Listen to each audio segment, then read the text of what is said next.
மக்களே இந்த வீடியோ பார்த்தீங்கன்னா திங்கக்கிழமை எடுத்த வீடியோவாக்கும் எடிட் பண்ணி போடக்கு ஒரே மடி பார்த்துக்காங்க. அதனால டிலே ஆகிட்டே இருந்துச்சு.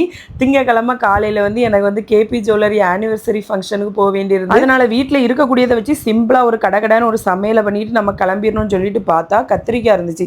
கத்திரிக்காய் இருந்தாலே நம்ம எண்ணெயில் போட்டு வதக்கி எடுத்து அதை தொக்கு போல் வச்சு சாப்பிடணும் தான் நாக்கு துடியாக துடிக்கும்.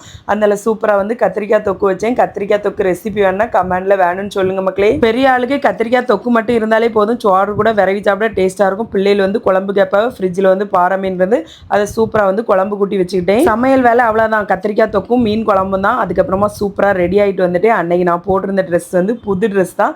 என்னோட ஃப்ரெண்டு ஆர்வி ஃபேஷன் தான் தச்சு கொடுத்தாங்க. எப்படி இருக்குன்னு சொல்லுங்கள். இந்த ட்ரெஸ்ஸோட கலர் பார்த்தீங்கன்னா அவ்வளோ அருமையாக நச்சுன்னு இருந்துச்சு. இந்த ட்ரெஸ்ஸு நான் போட்டோன்னு அப்படியே ஒல்லியான மாதிரி ஒரு ஃபீலிங் மக்களே. சூப்பராக இருந்துச்சு. இந்த ட்ரெஸ்ஸை போட்டுட்டு கலத்துறதுக்கே மனசு வரல, அவ்வளோ அழகாக இருந்துச்சு. ரம்யாக்காக்கு இந்த ட்ரெஸ் எப்படி இருக்குன்னு சொல்லிட்டு மறக்காமல் கமெண்ட்ல சொல்லுங்கள்.